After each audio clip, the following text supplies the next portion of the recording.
What's happening, folks? Back with another reaction, back with another bonus tune. The second of three included in an expanded folder for Rage in Eden, 1981. Big shout out to Philip. And the second bonus tune is Paths and Angles. So we're talking geometry, we're talking lines of sight and or travel. Now both of these concepts could be more literal and physical, and like an actual path, through a forest. Hello, Robert Frost. We could also be talking a life pathway, or the path of someone's experience over the years and decades. And then angles, again, we're talking geometry, we're talking things which come to corners and which ultimately radiate outward from that. So I wonder, and maybe multiple levels would be the answer of what level these concepts might play out on.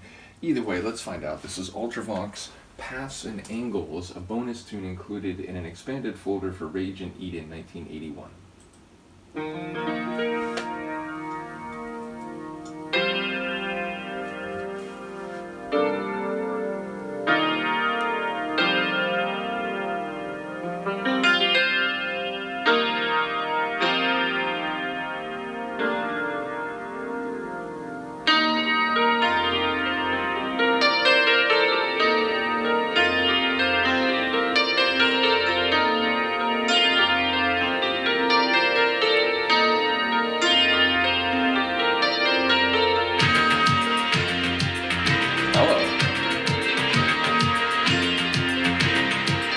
In the moment, I was not prepared for that.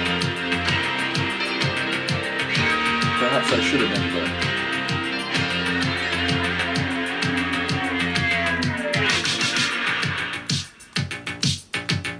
Visions of men never known, never seen, never heard, never shown. Characters will immigrate, responsible figures of fate, with memories and faces as long as they hate.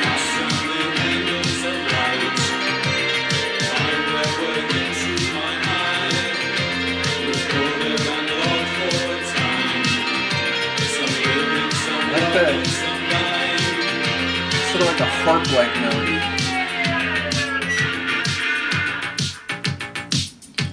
The factors rearrange every time.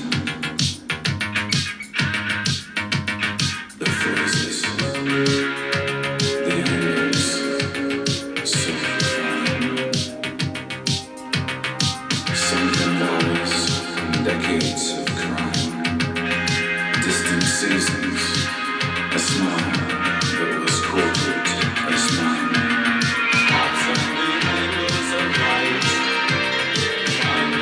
Is it pathways and angles of life? What do you say?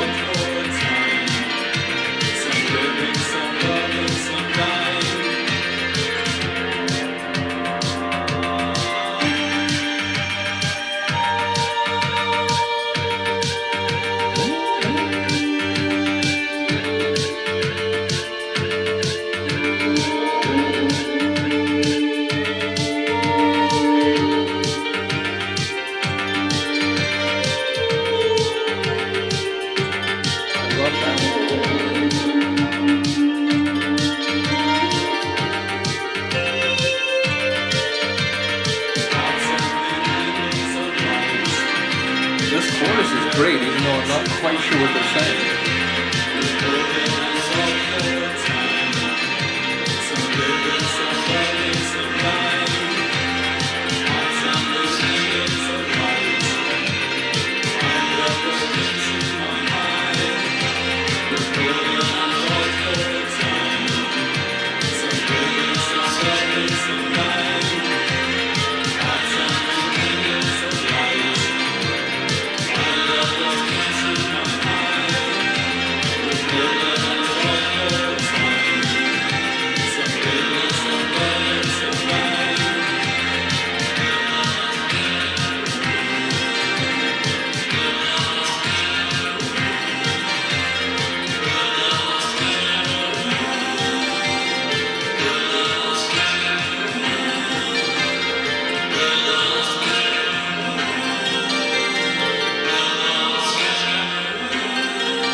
again, I only heard little snippets. I feel like the title phrase is at the beginning of the chorus, and maybe he's referring to, again, angles and or paths and angles of life, but I can't confirm that. I like half heard that phrase. Either way, sonically amazing, and a blending of different elements to create the overall like sonic atmosphere, and synth elements that were sounding like harp, or at least like not a string in a typical sense, and not a keyboard in a typical sense. It had this really like plucked, plingy sort of quality to it. Then there was that layer that came in near the end that sounded like part, I don't know, like part flute, part vocal. It had this, I don't know, somewhere in between that, and almost had like an Eastern vibe to it. So some really cool layers sonically. The verses vocally, it's again like spoken word, and almost non melodic, like more spoken delivery. But all of it, both that and the chorus, seemed to be, there were like effects on the vocals. They felt very echoic, or sort of stretched, and essentially it made it a little bit harder to like get some of the lines. So I heard tidbits, but not enough to get a sense for if we're truly talking paths and angles of life and what that may mean.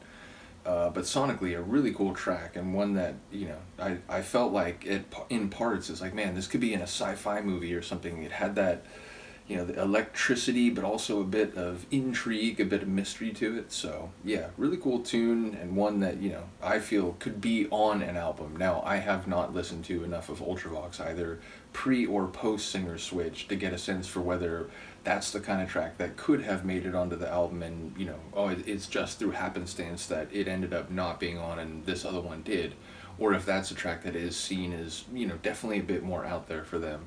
But either way, a cool tune. Looking forward to is it the 12-inch mix or extended? I said 12-inch earlier, or when I reacted last time. In the moment, yeah, I think it's the 12-inch mix of I Never Wanted to Begin. So we'll go through that, and then I suppose it will be on to the next proper album, which in the moment, since I do have Discogs open, apparently that's Quartet, which came out the year after. So I'll look forward to that, and we will reap the wild wind, apparently. But yeah, bottom line, shout out to those who've been following this deep dive. Shout out once again to Philip for sharing this and much else, and I will see you next time. Peace.